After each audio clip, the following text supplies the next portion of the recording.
Bab 481. Sisko berpikir mereka pasti akan menang. 1 jam kemudian, semua petinggi Sisko tiba di ruang konferensi. Bahkan mereka yang pulang pun dipanggil kembali oleh Cao Jiadong. Di antara para eksekutif ini, Liu Chu, yang membelot dari Longnin, juga ada di antara mereka. Pada saat ini, lebih dari selusin eksekutif senior Sisko sedang duduk di ruang konferensi. Akan tetapi, tidak seorang pun tahu mengapa Presiden memanggil semua orang saat ini. Melihat mata bersemangat di bawah, Cao Jiadong tersenyum dan berkata, "Saya yakin semua orang penasaran kenapa saya memanggil Anda ke sini saat ini. Hanya ada satu alasan. Saingan lama kita, Longsin, akan merilis teknologi chip 1.0 mereka." Hah? Apa orang-orang bodoh ini gila? Mereka benar-benar ingin merilis teknologi chip 1.0, tanya seorang manajer Sisko. Mereka tidak gila. Mereka hanya tidak memperkirakan langkah kita selanjutnya. Orang yang berbicara adalah Yun Jiming, wakil presiden yang telah menandatangani kontrak dengan Qixian Zhao dan He Yuan. Tak seorang pun yang hadir mengerti apa yang dimaksud Yun Jiming dan menatapnya dengan rasa ingin tahu. Yun Jiming tersenyum sok. "Aku tahu. Semua orang punya keraguan di hati mereka, tapi biarlah Direktur Liu memberitahu semua orang tentang ini." Semua orang menoleh ke arah Liu Chu, berharap dia bisa menjawab pertanyaan mereka. Liu Chu menegakkan punggungnya dan berkata dengan bangga, "Mengenai pengembangan teknologi chip 1.0, meskipun kami telah melampaui Longsin dan mengajukan paten, kami merahasiakannya. Kami tidak mempublikasikannya secara terbuka. Pelanggan yang menandatangani kontrak dengan kami juga telah menandatangani perjanjian kerahasiaan yang sama. Oleh karena itu, tidak seorang pun di dunia tahu bahwa kami telah mengembangkan teknologi chip 1.0. Pada titik ini, para eksekutif yang hadir tampaknya mengerti apa yang dimaksudnya. Dengan kata lain, masyarakat umum tidak tahu bahwa Sisko telah mengembangkan teknologi chip 1.0, jadi Longsin juga tidak diberitahu." Melihat tatapan semua orang yang mengerti, Liu Chu melanjutkan. "Alasan Longsin begitu lama mengumumkan teknologi chip 1.0 adalah karena mereka baru-baru ini memperbaiki bug teknis. Meskipun mereka bersembunyi dengan risiko merusak reputasi mereka sendiri, kinerja chip mereka mungkin lebih stabil." Liu Chu masih tersenyum percaya diri. "Tapi itu tidak masalah. Wajar saja ada beberapa bug kecil, tapi kode sumbernya pasti sama dengan milik kita. Sisko sudah mengajukan semua paten yang relevan. Saat mereka mengadakan konferensi pers, kita akan mencabut paten-paten ini dan mengejutkan mereka. Kita akan mengalahkan Longsin sepenuhnya dan menjadikan mereka bahan tertawaan industri." Pada titik ini, para eksekutif yang hadir memahami betapa cerdasnya langkah ini. Awalnya, mereka masih bingung. Perusahaan mereka telah mengembangkan teknologi HIP 1.0, jadi mengapa mereka tidak mengadakan konferensi pers untuk mempromosikannya? Ternyata, dia menunggu Longsin bertindak. Cao Jiadong menatap Liu Chu sebagai penegasan. Lalu dia berkata kepada yang lain di ruang konferensi, "Inilah tujuan pertemuan hari ini. Saya harap semua orang serius. Kali ini, kita tidak boleh memberi Longsin kesempatan. Kedua perusahaan telah bertarung selama bertahun-tahun. Akhirnya tiba saatnya untuk menentukan pemenangnya." "Baik, Presiden Cao." Keesokan paginya, Lin Yi pergi ke rumah sakit. Begitu dia tiba di departemen, dia mendengar Qiao Xin berceloteh. "Kamu ngomong apa? Aku dengar suaramu waktu keluar lift." "Saudara Lin, kepala sekolah Duan telah dipindahkan. Ditransfer." Lin Yi tertegun sejenak sebelum memahami apa yang sedang terjadi. "Kemana dia pergi?" "Saya dengar dia dipindahkan ke Departemen Medis Fudan dan menjadi wakil kepala sekolah di sana." Lin Yi mengangguk namun tidak terlalu peduli. Perbedaan jabatannya tidak terlalu signifikan karena keduanya berada di level yang sama. Namun, seorang wakil kepala sekolah tidak akan menikmati gaji setinggi itu. Dari sudut pandang lain, pangkatnya turun setengah tingkat. Meski begitu, ini sudah merupakan hasil yang sangat baik untuk situasinya. Setidaknya, ia bisa pensiun dengan gemilang dan terhindar dari hukuman penjara. Bagaimana dengan kepala sekolah Miao, apakah dia terpengaruh? Kepala sekolah Miao baik-baik saja. Saat saya bertemu dengannya pagi ini, dia bahkan menyapa saya dengan senyuman. Lin Yi mengangguk, secara garis besar memahami situasi di sini. Tampaknya situasi yang menyelimuti mereka berdua tidak serius. "Baiklah, berhenti membahas masalah ini. Lakukan saja apa yang perlu kau lakukan. Ini sama sekali tidak memengaruhimu," kata Li Chuhan. "Mengerti, Direktur Li." Kerumunan bubar. Li Chuhan menghampiri Lin Yi dan menyerahkan sebuah amplop putih. "Apa ini?" "Departemen Medis mengirimkan undangan untuk kita." Li Chuhan menyisir rambutnya. "Fakultas mengundang kita untuk memberikan kuliah tentang etika kedokteran. Kuliahnya dijadwalkan pukul 1 siang besok. Apakah kamu punya waktu?" Lin Yi mengangkat bahu. "Aku cukup santai. Selain operasi, tidak ada hal penting yang harus kulakukan. Karena kamu tidak keberatan, aku akan membalas pesan sekolah." Kita akan pergi bersama besok sore. Apakah mereka punya persyaratan berpakaian? Tanya Lin Yi. Mereka tidak akan memintaku memakai jas dan dasi, kan? Tidak, mereka hanya menyuruh untuk mengenakan pakaian kasual dan hadir. Bagaimana dengan celana pendek dan sandal? Li Chuan melirik Lin Yi, itu tidak akan berhasil. Kamu suka pakai baju apa? Aku bisa membelikannya untukmu. Kenapa kamu tidak ganti baju saja setelah operasi di pagi hari? Bukankah seharusnya kamu berpakaian lebih formal? Aku tidak jadi. Aku akan mencari pakaian acak saja. Kamu cantik sekali di rumah sakit Huasan. Kamu tidak boleh terlalu santai, kata Lin Yi. Lagi pula, aku hanya dimanfaatkan untuk mengarang angka. Kau tetap pembicara utama. Kau harus lebih rapi. Aku akan mendengarkanmu, bisik Li Chuan. Ah, Direktur Li, kenapa wajahmu merah? Tepat saat mereka berdua tengah berbincang, Qiao Xin tiba-tiba menyerbu masuk. Li Chuan tanpa sadar menjauhkan diri dari Lin Yi. Ah, apa aku mengganggu? Aku mau pergi sekarang. Lanjutkan pembicaraanmu. Kembalilah, panggil Li Chuan pada Qiao Xin. Jangan terlalu usil. Fokus saja pada pekerjaanmu. Qiao Xin terkekeh dan menyerahkan dokumen di tangannya. Direktur Li, Saudara Lin, saya sudah meminta keluarga pasien untuk menandatanganinya. Operasi bisa dimulai kapan saja. Baiklah, pergilah dan atur semuanya. Kirim pasien ke ruang operasi. Kakakmu Lin dan aku akan pergi nanti. Qiao Xin mengangguk dan berbalik untuk kembali bekerja. Lin Yi dan Li Chuan memilah dokumen di atas meja dan bersiap untuk menjalani operasi. Namun, tepat pada saat itu, pintu ruangan didorong terbuka. Seorang pria diam-diam mengintip. Direktur Li, Direktur Lin, ini keluarga pasien di bangsal 812, Sun Heping. Saya putranya, Sun Jiacheng. Lin Yi punya kesan tentang orang ini.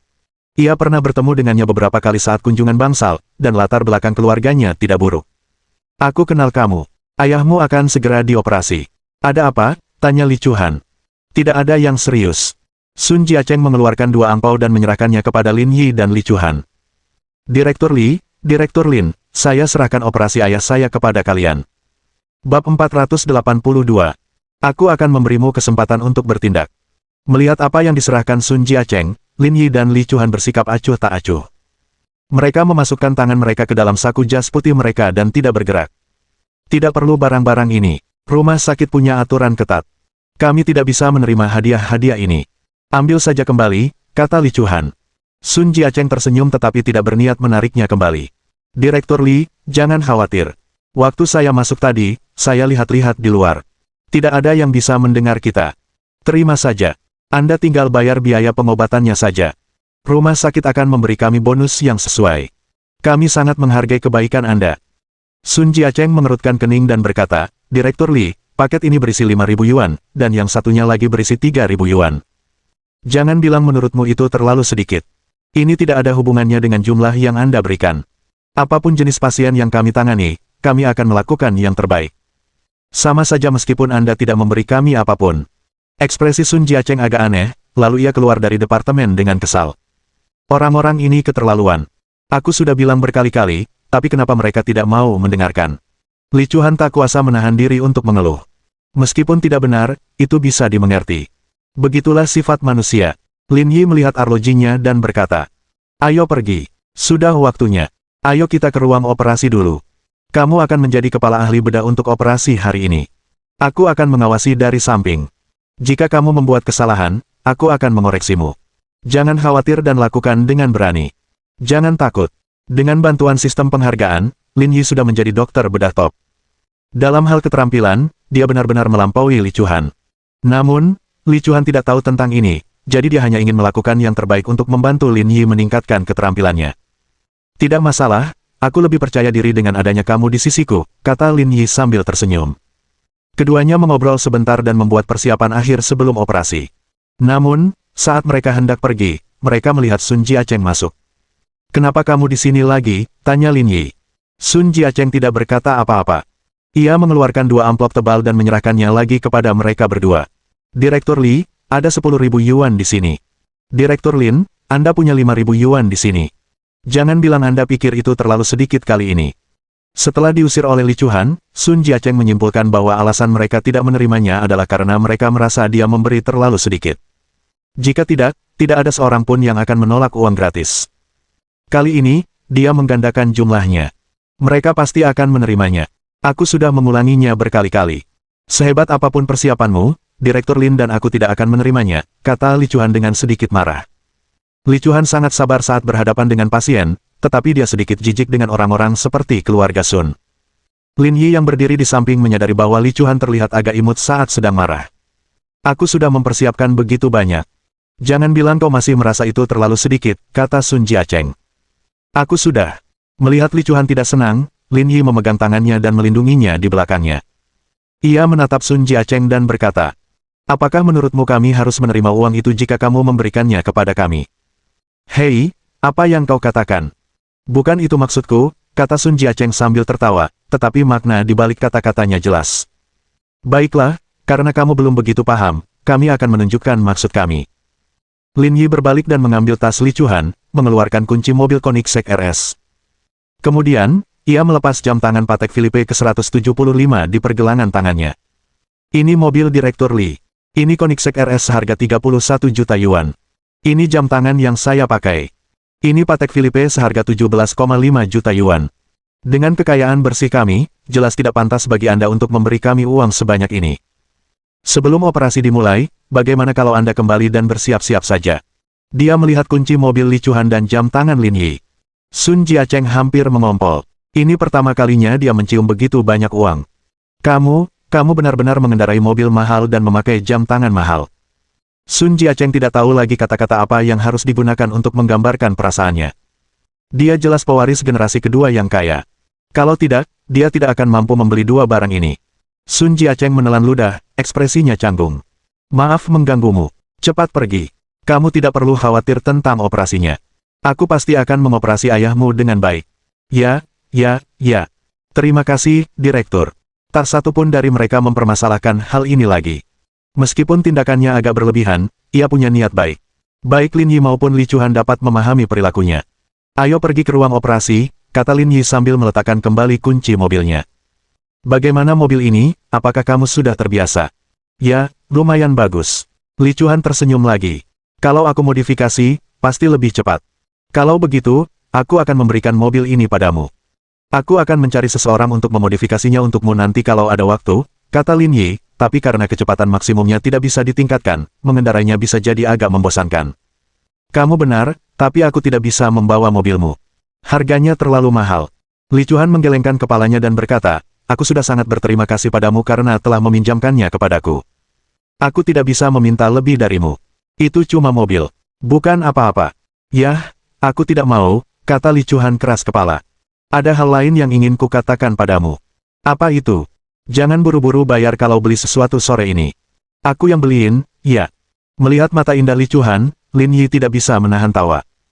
Kamu kan yang beliin aku barang-barang ini. Kenapa kamu masih merayu-merayu begitu? Saya takut kamu akan terburu-buru membayar. Baiklah, aku akan memberimu kesempatan untuk pamer. Li Chuan mengangguk berat, menantikan perjalanan di sore hari. Ini pertama kalinya dalam hidupnya dia melakukan hal seperti ini. Dia bahkan sedikit gugup dan bingung. Setelah melunasi tagihan belanja, mereka berdua tiba di ruang operasi. Melihat mereka berdua datang, Sun Jiacheng menyambut mereka. Direktur Li, Direktur Lin, saya serahkan operasi ayah saya kepada kalian. Jangan khawatir, semuanya akan baik-baik saja. Setelah itu, mereka berdua berjalan ke ruang operasi. Pada saat yang sama, istri Sun Jiacheng berjalan mendekat. Percuma saja membahas ini. Kita sudah mencoba memberi mereka hadiah, jadi mereka pasti akan memperlakukannya dengan baik. Tunggu saja hasilnya. Itu benar, tapi mereka menolak hadiahnya. Ditolak. Kamu benar-benar tidak tahu seluk-beluk dunia. Kamu bahkan tidak tahu cara memberi hadiah, gerutu istri Sun Jiacheng. Seandainya saya tahu lebih awal, saya pasti akan datang lebih awal dan mengantarkannya langsung. Mereka pasti merasa Anda memberi mereka terlalu sedikit, itulah sebabnya mereka tidak menerimanya. Saya sangat terkesan Anda bahkan tidak bisa melakukan ini dengan benar. Omong kosong, Sun Jiacheng mengumpat. Sutradara Li mengendarai mobil senilai lebih dari 30 juta yuan, dan Direktur Lin memakai Patek Philippe senilai lebih dari 10 juta yuan. Siapa di antara mereka yang mau menerima 18.000 yuan yang Anda tawarkan? Bab 483. Kita tidak berada dalam hubungan. Apa katamu? Istri Sun Jiacheng tak bisa lagi tenang. Maksudmu mereka mengendarai mobil seharga lebih dari 30 juta yuan dan memakai jam tangan seharga lebih dari 10 juta yuan. Apalagi, kalau mereka tidak sekaya itu, kenapa mereka menolakku? Tanya Sun Jiacheng. Dengan kekayaan bersih mereka, bahkan jika kita memberi mereka semua aset kita, mereka tidak akan menginginkannya. Aku salah tentang ini. Ini bukan salahmu. Waktu aku lihat kunci mobil dan jam tangan itu, aku juga kaget. Operasi itu diperkirakan akan selesai dalam 3 jam, tetapi berkat keterampilan Lin Yi yang luar biasa, operasi itu selesai dalam 2 jam. Operasi segera selesai. Lin Yi dan Li Chuan melepas masker mereka dan berjalan keluar dari ruang operasi. Sisa pekerjaan akan dilakukan oleh Kiao Xin dan perawat lainnya. Mereka berdua tidak lagi dibutuhkan. "Dokter, bagaimana kabar ayahku?" tanya Sun Jiacheng dengan penuh semangat. "Jangan khawatir, operasinya sangat sukses. Dia bisa pulang dalam 7 hari. Terima kasih, dokter, terima kasih, dokter." Bagi Lin Yi dan Li Chuan, kata-kata terima kasih ini bagaikan angpau tersendiri. Bagi Lin Yi, yang membuatnya semakin bahagia adalah progres misinya yang sudah mencapai 4/5. Masih ada operasi lain keesokan harinya, jadi menyelesaikan misinya akan mudah. Dia hanya tidak tahu apa misi utama dari profesi ini. Mereka berdua kembali ke departemen dan mengemasi barang-barang mereka. Mereka keluar bersamaan dan bersiap untuk berjalan-jalan sebentar. "Apakah kamu naik taksi atau menyetir ke sini?" Lin Yi bertanya sambil berjalan keluar lift. "Aku mengambil mobilmu," kata Li Chuan, sedikit malu. "Tapi saya takut orang lain melihat saya, jadi saya tidak menyetir ke rumah sakit. Saya mencari tempat parkir di lingkungan sebelah. Kalau begitu kita akan mengendarai mobilku." "Ya, tentu saja. Di mana kamu biasanya pergi membeli pakaian?" tanya Li Chuan setelah masuk ke dalam mobil. "Times Square dan Wanda Plaza." "Times Square sepertinya lebih dekat, jadi ayo kita ke sana." "Kalau begitu, ayo kita pergi ke Times Square." Pendapatan Li Chuan selalu di atas rata-rata. Meskipun harga barang di Times Square relatif tinggi, dengan penghasilannya, ia masih mampu membelinya. Kalau tidak, ia tidak akan mampu mengendarai mobil seperti Type R. "Baiklah." Lin Yi menyalakan mobil dan melaju menuju Times Square. "Berapa biaya perbaikan mobilnya?" "Keluarga Wei sudah memberi saya uangnya. Nanti saya transfer." "Transfer? Simpan saja untuk dirimu sendiri," kata Lin Yi. "Saya sudah menerima telepon dari bengkel. Perbaikan Type R Anda akan memakan waktu sekitar seminggu. Kalau begitu aku akan menggunakan uang ini untuk membelikanmu pakaian." Li Chuan tahu 100.000 yuan tidak ada apa-apanya bagi Lin Yi. Bahkan jika Lin Yi memberikannya, dia tidak akan menginginkannya. Dia hanya bisa mengembalikannya dengan cara ini. "Kenapa aku harus peduli? Aku tidak kekurangan uang sebanyak itu. Sebelum ibu saya meninggal, beliau selalu berpesan agar saya tidak mengambil barang orang lain dan tidak berutang apapun kepada mereka. Jika saya berutang sesuatu kepada mereka, saya harus melunasinya sesegera mungkin. Terlalu banyak utang yang belum terselesaikan pada akhirnya akan berdampak buruk pada kehidupan seseorang." "Itu semua pemikiran kuno," kata Lin Yi, "siapa yang bisa menjalani seluruh hidupnya dalam isolasi total?" "Ya, saya mengerti." Mereka berdua keluar dari mobil bersama-sama dan Lin Yi melihat senyum di wajah Li Chuan tampak melebar. Cahaya matahari mulai masuk melalui pintu yang tertutup rapat. Adik laki-laki itu sangat tampan. Lihat profilnya. Sudutnya begitu. Dia tampak seperti bintang TV. "Kalian berdua, tenanglah." Orang yang berbicara adalah seorang anak laki-laki yang berdiri di samping gadis itu. Namanya Chen Junlong. Ia mengenakan pakaian olahraga dan berdiri tegak. Ia tampak sangat dewasa. Gadis-gadis yang sedang berbicara adalah teman sekelas Chen Junlong, Wang Nanan dan Sun Yijia. Itu terutama karena dia terlalu tampan. Dia jauh lebih tampan daripada anak laki-laki di sekolah kita. "Apa gunanya tampan? Bukankah dia yang nyetir sari?" kata Chen Junlong dengan nada meremehkan. "Tuhan itu adil. Dia memberinya penampilan yang sempurna. Dalam hal lain, tentu saja dia tidak begitu mengesankan," kata Wang Nanan. "Itulah mengapa ketampanan itu tidak ada gunanya. Ketampanan tidak bisa digunakan untuk makan." "Kakak Long, aku pikir kamu cemburu." "Apa yang perlu dicemburui? Aku juga tidak jelek. Aku lebih kaya darinya dan akan terjun ke dunia politik di masa depan. Kondisiku jauh lebih baik daripada dia." "Rata-rata Anda memang lebih baik, tapi kedengarannya agak bias," kata Wang Nanan. "Meskipun begitu, secara keseluruhan, kondisimu masih sedikit lebih baik. Lagi pula, kamu tidak bisa hidup tanpa uang. Kalau nggak punya uang, cari aja pelan-pelan." "Nggak ada orang yang terlahir punya uang," kata Sun Yijia, tatapannya masih tertuju pada Lin Yi. Ekspresi Wang Nanan tampak jenaka saat ia berkata sambil tersenyum, "Saudara Long, sebenarnya, pendirian saya tentang masalah ini tidak penting. Anda harus meyakinkan Yijia dulu. Kalau tidak, Anda harus mencari orang lain untuk diajak bicara." "Oh, jangan bicara omong kosong. Aku tidak bermaksud apa-apa." Melihat ekspresi malu Sun Yijia, Chen Junlong berkata, "Yijia, kurasa kamu belum cukup dewasa, kamu sudah tua sekali, tapi masih saja jadi pengemudi sari, kira-kira apa yang bisa dia lakukan untukmu? Li Chuhan, yang berjalan di depan, berhenti di jalurnya dan berbalik menatap Chen Junlong dengan ekspresi dingin. Kenyataannya, Lin Yi sudah mendengar pembicaraan mereka, tetapi dia tidak marah sama sekali. Sebaliknya, dia tersenyum dan berjalan ke sisi Sun Yijia. Cantik, bolehkah aku menambahkanmu di WeChat? Kamu ingin menambahkanku di WeChat? Wajah Sun Yijia tampak memerah. Adik laki-lakinya yang tampan ingin menambahkannya ke WeChat. Kebahagiaan datang terlalu tiba-tiba. Rasanya agak tak percaya. Nak, kau pikir kau siapa? Yijia tidak pernah memberi WeChat pada orang asing. Adik kecil, berapa nomor WeChatmu? Aku akan menambahkanmu. Chen Junlong. Lin Yi mengeluarkan kode kernya. Kamu bisa memindai saya. Sun Yijia memegang teleponnya dengan gembira, memindai kode QR, dan menambahkan Lin Yi di WeChat. Ayo ngobrol di WeChat. Aku akan mentraktirmu makan kalau ada waktu. Oke. Lin Yi tersenyum dan menatap Chen Junlong. Kamu harus kembali dan berlatih lebih banyak. Para penonton tidak dapat menahan tawa. Orang yang tampan punya keuntungan. Wanita cantik akan berinisiatif untuk mendekatinya. Dalam beberapa hari, mereka akan pergi ke hotel untuk berkomunikasi lebih mendalam. Benar sekali. Dan semua ini akan terjadi secara gratis. Mendengar bisikan orang lain, Chen Junlong berkata, Yijia, kamu nggak boleh ngobrol sama dia. Hapus kontaknya cepat. Jelas banget dia bajingan yang suka mempermainkan perasaan cewek. Itu bukan urusanmu. Aku tahu apa yang kulakukan. Chen Junlong. Setelah menambahkan Sun Yijia di WeChat, Lin Yi dan Li Chuhan langsung berjalan ke Times Square. Dilihat dari seberapa familiarnya Li Chuhan dengan tempat ini, sepertinya ia pernah ke sini sebelumnya. Ia sama sekali tidak terkejut dengan harga selangit yang ditawarkan. Ayo kita ke lantai 3 dan lihat-lihat. Ada pakaian pria di sana. Mereka berdua tiba di lantai 3. Tempat ini dipenuhi merek-merek kelas 2, baik dari dalam maupun luar negeri. Meskipun tidak setenar merek-merek internasional, kualitas jahitan dan gayanya lebih baik. Kalau tidak, merek ini tidak akan bertahan di Times Square. Setelah berkeliling di lantai 3, Li Chuhan menemukan merek yang unik. Namun, gaya pakaiannya unik dan menonjol di antara banyak merek lainnya. Aku pernah lihat toko ini waktu lagi belanja. Kelihatannya bagus banget.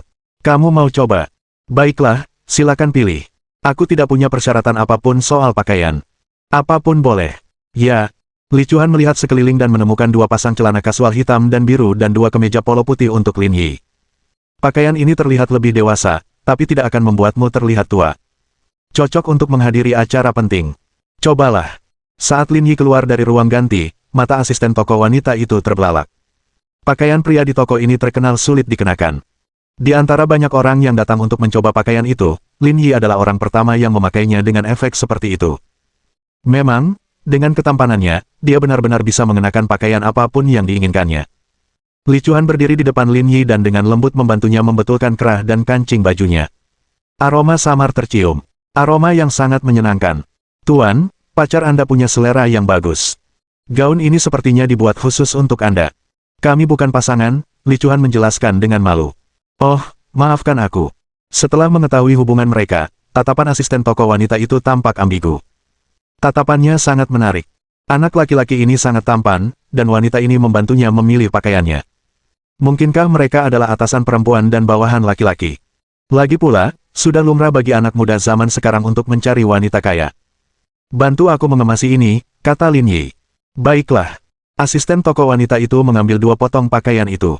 Halo, Pak. Harganya 18.500 yuan setelah diskon. Li Chuhan mengeluarkan ponselnya dan hendak membayar ketika Lin Yi menghentikannya. Saya punya kartu anggota di sini. Bisakah Anda membantu saya menghitung harganya setelah diskon 30%? Bab 484. Kami pikir dia sudah mati. Diskon keanggotaan 30%. Melihat Lin Yi mengeluarkan kartu anggotanya, semua asisten toko wanita terkejut. Ini karena hanya anggota berlian Times Square yang dapat menikmati diskon 30%. Persyaratan untuk menjadi anggota berlian adalah menghabiskan 10 juta yuan di mall ini. Melihat kartu berkilauan di tangan Lin Yi, para asisten toko wanita semuanya tercengang di tempat. Dia punya kartu anggota berlian, jadi dia jelas bukan seorang sugar baby. Dia sangat tampan dan kaya. Bukankah dia terlalu sempurna? Baik, Tuan, harga diskonnya adalah $12.950. Wanita ini akan membayar. Biarkan dia memindai kode QR. Oke. Beberapa menit kemudian, mereka berdua membayar dan pergi. Ekspresi Li Chuhan tenang, dan dia tidak bertanya terlalu banyak tentang kartu anggota. Setelah meninggalkan lantai 3, mereka berdua tiba di bagian pakaian wanita di lantai 4. Ada yang kamu suka? Bantu aku memilih, kata Li Chuhan. Tunggu sebentar, biar aku lihat. Mereka berdua berjalan-jalan di lantai 4. Lin Yi menunjuk ke arah atasan V-neck putih dan gaun merah bermotif bunga putih. Kamu akan terlihat bagus memakai itu. Apakah aku akan terlihat bagus memakainya? Li Chuhan berkata dengan sedikit tidak percaya diri, aku belum pernah memakai gaun sebelumnya. Enggak mungkin. Kamu bahkan belum pernah pakai gaun sebelumnya. Li Chuhan dan Ji Qingyan bagaikan dua kutub yang bertolak belakang. Gaun-gaun yang dimiliki Ji Qingyan tak terhitung jumlahnya. Ya, Li Chuhan mengangguk. Biasanya aku pakai jas putih, dan aku tidak punya banyak kegiatan sosial, jadi aku jarang pakai gaun. Semakin banyak alasan untuk mencoba. Apapun yang kau katakan. Setelah memasuki toko, asisten toko wanita itu menurunkan pakaian dan gaun yang diincar Lin Yi, lalu Li Chuhan membawanya ke ruang ganti. 10 menit kemudian, Li Chuhan keluar, membuat mata Lin Yi berbinar. Li Chuhan saat mengenakan jas putih memancarkan aura dingin. Namun, setelah mengenakan gaun dan pakaian ini, auranya menjadi jauh lebih lembut. Jika ia memakai riasan, ia akan terlihat lebih sempurna. Namun, orang yang terlibat, Li Chuhan, tampak sedikit tidak nyaman dan gugup saat mengenakan gaun untuk pertama kalinya. Nyonya, apakah Anda jarang memakai rok? Tanya pramuniaga itu dengan penuh pengalaman. Ya, Li Chuhan mengangguk ringan. Dulu aku juga seperti ini. Kalau kamu belum terbiasa dan merasa kurang aman, kamu bisa memadukannya dengan celana panjang dan stoking pengaman. Rasanya akan jauh lebih nyaman. Lin Yi mengusap dagunya. Kalau begitu, aku akan terlihat lebih baik. Apa kau benar-benar berpikir begitu? Li Chuhan membenarkan pendapat Lin Yi. Ini akan terlihat bagus. Kalau begitu aku akan mencobanya. Atas saran Lin Yi, asisten toko wanita itu menemukan beberapa potong pakaian hitam. Ketika ia memakaikannya pada Li Chuhan memancarkan aura yang mulia dan dingin. Kalau begitu, yang ini lumayan. Bagaimana menurutmu? Tanya Lin Yi. Aku akan membiarkanmu memutuskan. Li Chuhan tidak ragu-ragu. Ia memindai kode QR, membayar, dan pergi bersama Lin Yi. Apakah terlalu berlebihan bagiku untuk mengenakan pakaian ini besok? Rok dan bajunya bagus, tapi jangan pakai sutra hitam. Aku akan melihatnya sendiri. Li Chuhan sedikit malu dan mengangguk ringan, yang tidak disadari Lin Yi. Setelah berkeliling mal, mereka berdua pergi ke lantai atas dan makan sesuatu sebelum bersiap pulang. Cincin. Ponsel Lin Yi berdering. Ternyata itu panggilan dari Liang Ruoxu. Apa yang akan kamu lakukan malam ini? Tanya Liang Ruoxu saat panggilan tersambung. Tidak ada apa-apa. Aku akan mengajakmu bertemu beberapa orang. Jemput aku malam ini. Di mana saya harus menjemput Anda? Di pintu masuk gedung Anda. Ya, jam 4 sore. Tunggu aku di pintu. Lin Yi tidak tahu apa yang diinginkan Liang Ruoxu, tetapi dia yakin itu adalah urusan serius. Ada urusan nanti sore, jadi kamu bisa pulang dulu. Jangan khawatirkan aku, kata Li Chuhan. Tidak perlu. Ayo kita ke rumah sakit dulu. Aku masih bisa sampai tepat waktu. Kalau begitu aku akan menyetir. Istirahatlah. Oke. Setelah mengencangkan sabuk pengamannya, Li Chuhan menyalakan mobil, tetapi sebelum dia bisa keluar, dia melihat seorang wanita tua tergeletak di depan mobil. Ayo, kakiku. Lin Yi dan Li Chuhan saling memandang. Mau tipu sopir Sari yang bego? Nenek tua, masa depanmu nggak bakal panjang. Uang hasil curi-curi makan 4 kali pun nggak bakal cukup. Ayo keluar dari mobil dan lihat. Lin Yi mengangguk, lalu keduanya membuka sabuk pengaman. Pada saat yang sama, seorang pemuda berlari menghampiri. Dia menunjuk Lin Yi dan Li Chuhan. Bagaimana kalian berdua menyetir? Apa kalian tidak melihat orang hidup berdiri di sini? Aku benar-benar minta maaf, kata Lin Yi. Kami pikir dia sudah mati. Kami ingin melewatinya begitu saja, tapi kami tidak menyangka dia akan bicara. Kami membuat kesalahan. Pria muda dan wanita tua itu jelas tercengang. Mereka belum pernah mendengar alasan sesombong itu. Berhenti bicara omong kosong. Kau membuat ibuku seperti ini. Cepat beri aku kompensasi. Tidak, kata Li Chuhan. Aku baru saja menyalakan mobil dan bahkan tidak menyentuh ibumu sebelum dia jatuh ke tanah. Kau menipu orang yang salah. Aduh, anak-anak muda, apa kalian tidak punya simpati? Aku sudah dirobohkan seperti ini, tapi kalian masih mau lari dari tanggung jawab. Kalian benar-benar tidak punya hati nurani, kata wanita tua itu dengan keras. Bu, bagaimana perasaanmu? Bagian mana yang terasa sakit? Kakiku sakit, dan hatiku tak enak. Aku tak tahu apakah kakiku patah. Jangan cemas. Aku pasti akan mencari keadilan untukmu. Pada saat yang sama, sekelompok besar orang mengelilingi mereka untuk menyaksikan keributan itu. Yijia, lihat. Mobil pria tampan itu menabrak seorang wanita tua. Gadis yang berbicara adalah Wang Nanan, yang sebelumnya mengkritik Lin Yi. Sepertinya memang mereka. Ayo kita ke sana dan lihat, kata Sun Yijia cemas. Kalian berdua bisa tetap di sini saja. Jangan pikir hanya karena dia tampan, dia akan menerkammu. Kalau sampai terjadi apa-apa, kamu mungkin harus bertanggung jawab. Tapi kita semua mahasiswa kedokteran. Setelah kejadian seperti itu, kita tidak bisa membiarkannya begitu saja, kan, kata Wang Nanan. Apakah kamu cemburu karena Yijia tertarik pada anak laki-laki itu? Kenapa aku harus cemburu? Kondisiku secara keseluruhan jauh lebih baik daripada dia. Aku sama sekali tidak cemburu, kata Chen Junlong. Saya cuma menyarankan kalian tetap di sini dan mengamati situasi dulu. Jangan terburu-buru ikut campur. Apa yang dikatakan Chen Junlong masuk akal. Kedua gadis itu berhenti, ingin melihat situasinya terlebih dahulu. Meskipun mereka benar-benar ingin maju dan membantu Lin Yi, lebih baik berhati-hati saat menghadapi skenario seperti itu. Melihat makin banyaknya orang yang berkerumun, sikap pemuda itu pun makin arogan. Dia menunjuk Lin Yi dan Li Chuhan. Kaki ibuku mungkin patah. Setelah apa yang kau lakukan, dia mungkin terkena serangan jantung. Katakan padaku apa yang akan kau lakukan. Bab 485. Jika kau mengatakan itu, kau kedengarannya seperti sedang membual. Kau menipu kami. Kami tidak akan memberi kompensasi padamu, kata Li Chuhan dingin. Saya akan menelepon polisi sekarang dan meminta mereka menyelesaikan ini. Beri jalan, beri jalan. Tepat saat Li Chuhan mengeluarkan ponselnya dan hendak menelepon polisi, dia tiba-tiba mendengar suara-suara datang dari belakang kerumunan. Massa pun otomatis bubar dan melihat ada dua orang polisi. Karena Times Square dipenuhi orang, tempat itu menjadi tempat rawan kejahatan kecil. Oleh karena itu, selalu ada petugas polisi yang bertugas di sini, itulah sebabnya mereka dapat tiba dalam waktu yang singkat. Dua petugas polisi menghampiri dan melihat situasi. Mereka langsung mengerti apa yang sedang terjadi. Jelas ini adalah kasus penipuan asuransi, tetapi justru jenis kasus inilah yang paling sulit ditangani. Polisi menghampiri Lin Yi dan Li Chuhan. Kalian punya kamera dashboard. Lin Yi menggelengkan kepalanya. Itu cuma Sari. Aku tidak menyangka ada yang datang dan mengincar mobilku. Mereka benar-benar tidak berguna untuk melakukan pekerjaan sekecil itu. Kedua petugas polisi itu hampir terhibur oleh Lin Yi. Apakah anak ini seorang pelawak? Namun, tanpa dashcam, masalah ini tidak akan mudah ditangani. Meskipun siapapun yang bermata jeli tahu bahwa itu adalah penipuan, tanpa bukti konkret, tidak ada cara untuk menyalahkan siapapun. Namun, keduanya sangat berpengalaman dan memanggil petugas keamanan mal. Seharusnya ada kamera pengawas di pintu masuk malmu, kan? Beritahu manajermu bahwa kami sedang bersiap memeriksa kamera pengawas dan melihat apa yang terjadi di TKP. Pak, saya kepala keamanan, kata seorang petugas keamanan yang agak gemuk. Area tempat kami berada adalah titik buta bagi kamera pengawas di mal kami. Kamera yang baru dibeli belum dipasang. Lumayan. Pantas saja kalian mengincar mobilku. Kalian tahu tidak ada kamera pengawas di area ini, kan?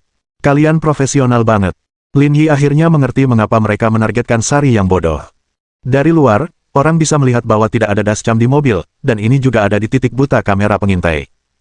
Mobilnya adalah target yang sempurna, jadi sangat mudah untuk mengerti mengapa mereka mengejarnya. Kedua petugas polisi itu berada dalam posisi yang sulit. Pertama, tidak ada kamera dashboard, dan kedua, tidak ada kamera pengawas.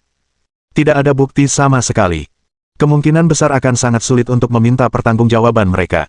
Polisi itu membungkuk dan menatap wanita tua berambut putih itu. Nyonya tua, apa kabar? Ini tidak berjalan baik. Lihat kakiku. Aku bahkan tidak bisa bergerak. Jantungku juga tidak enak. Kalian polisi, cepat tangani masalah ini. Kalian tidak bisa membiarkan kami, rakyat jelata, menderita. Polisi itu mendesah. Hal semacam ini benar-benar menyebalkan. Kau tahu dia mencoba menipu para korban, tapi tak ada cara untuk mengatasinya. Jika seorang wanita tua berbaring seperti ini, tidak akan ada seorang pun yang merasa nyaman memindahkannya. Dia berjalan di depan Lin Yi dan Li Chuhan dengan canggung. Menurutku kalian berdua berpakaian cukup bagus. Anggap saja itu pengeluaran untuk menghindari bencana dan ganti rugi 2.000 yuan. Kau ingin kami membayar? Lin Yi tertawa terbahak-bahak. Saat hendak berbicara, ia melihat Li Chuhan mengeluarkan 2.000 yuan dari dompetnya. Jangan berdebat dengan orang seperti itu. Berhati-hatilah saat keluar lain kali. Kenapa kamu memberi mereka uang? Untuk membeli karangan bunga, tanya Lin Yi. Kamu bisa bakar koran saja untuk pemakaman orang-orang seperti ini. Nggak perlu karangan bunga. Pemuda itu hendak mengambil 2.000 yuan ketika mendengar kata-kata Lin Yi. Ekspresinya langsung berubah. Apa maksudmu? Kami sudah berbaik hati hanya untuk membuatmu membayar 2.000 yuan atas apa yang kau lakukan pada ibuku. Beraninya kau mengutuk ibuku. Kau percaya aku akan membuatmu bangkrut? Jika kamu berkata begitu, kamu sedang menyombongkan diri, kata Lin Yi. Sekalipun aku membunuh semua orang di keluargamu dan catatan rumah tanggamu, aku tidak akan bangkrut. Mendengar ini, pemuda itu bukan saja tidak marah, tetapi matanya malah berbinar. Anak ini tampaknya lebih kaya dari yang dibayangkannya. Biarkan aku memberitahumu, 2.000 yuan sudah cukup sekarang, tetapi karena apa yang kamu katakan tadi, masalah ini belum berakhir. Pria muda itu berkata, kaki ibu saya patah dan beliau terkena serangan jantung. Anda harus membayar semua biaya pengobatan. Anda tidak akan lolos tanpa membayar setidaknya 100.000 yuan. Para petugas, saya harap Anda bisa memberi saya penjelasan. 100.000. Beraninya kau meminta sebanyak itu. Aku berkata jujur. Bahkan 100.000 yuan pun mungkin tidak cukup setelah kau membuat ibuku seperti ini, kata pemuda itu. Jangan mencoba menipu mereka. Sun Yijia, yang berdiri di samping, tidak bisa menahan diri untuk berkata. Ini jelas penipuan. Kau bisa minta uang sebanyak itu. Nona muda, ini tidak ada hubungannya denganmu. Kuharap kau tidak ikut campur, kata pemuda itu. Aku kuliah kedokteran, jadi aku tahu ibumu baik-baik saja. Kamu cuma mau nguras duit mereka. Seorang mahasiswa kedokteran. Pemuda itu tampak bingung. Ia benar-benar pernah bertemu orang seperti itu. Ini tidak akan mudah. Yijia, apa yang sedang kamu lakukan? Chen Junlong menariknya kembali dan berkata kepada kedua petugas polisi itu. Pak polisi, Anda bisa menangani masalah ini. Jangan dengarkan omong kosongnya. Chen Junlong tidak ingin Sun Yijia menanggung tanggung jawab apapun, jadi dia berusaha sekuat tenaga untuk membebaskannya. Kedua polisi itu mengamati Chen Junlong dari atas ke bawah. Apakah Anda mahasiswa kedokteran? Kami adalah mahasiswa pascasarjana dari Departemen Medis Fudan. Dia ternyata mahasiswa Universitas Fudan. Keren banget. Nanti kalau dia lulus, dia pasti sukses. Dia jauh lebih jago daripada anak saya, yang cuma main game komputer setiap hari. Setelah mengetahui identitas mereka, Lin Yi dan Li Chuhan tidak menyangka mereka adalah mahasiswa dari Departemen Medis Fudan. Rumah sakit Huasan merupakan rumah sakit afiliasi Universitas Fudan. Dari sudut pandang lain, mereka dapat dianggap sebagai muridnya. Bagus. Bisakah Anda memeriksa wanita tua ini untuk melihat seberapa parah lukanya sehingga kami bisa menentukan tingkat kerusakannya? Kalau begitu aku akan mencobanya. Chen Junlong berjongkok di depan wanita tua itu dan bersiap memeriksa luka-lukanya. Namun, wanita tua itu dan putranya tidak panik. Sekalipun tidak ada yang salah dengan pemeriksaan itu, asal dia bilang tidak enak badan dan berbaring di tanah, tidak ada yang bisa menyangkal bahayanya. Inilah keuntungan menjadi orang tua. Siapapun akan takut jika jatuh ke tanah. Pada saat yang sama, Chen Junlong memikirkan hal lain. Beraninya kamu menambahkan Yijia di WeChat di depanku. Aku akan menghajarmu sampai mati hari ini. Beberapa menit kemudian, Chen Junlong berdiri dan berjalan mendekati kedua petugas polisi tersebut. Pak polisi, saya baru saja melakukan pemeriksaan sederhana pada wanita tua ini. Saya dapat menyimpulkan bahwa kedua kakinya patah dan jantungnya berdetak terlalu cepat. Untuk orang seusianya, cedera seperti itu bisa berakibat fatal. Jika dia pergi ke rumah sakit, dia akan membutuhkan setidaknya 300.000 yuan untuk mengobati semua ini. Bab 486. Bukan kecurigaan, tapi penyangkalan. 300.000. Mendengar angka ini, Li Chuhan merasa dia salah dengar. Apakah ini standar mahasiswa Universitas Fudan? Pemuda itu dan ibunya juga tercengang. Jelas itu penipuan, tapi entah kenapa, ada dukungan tingkat dewa yang datang. Mereka tidak hanya memulai pertarungan tim, tetapi bahkan hampir memenangkan pertarungan tim ini. Keren sekali, benar. Dan 300.000 yuan ini sudah perkiraan yang konservatif. Saya harap Anda bisa segera menyiapkan uangnya dan tidak menunda perawatan wanita tua itu. Kalau tidak, biaya selanjutnya akan lebih tinggi lagi. Semua orang lebih yakin dengan hasilnya.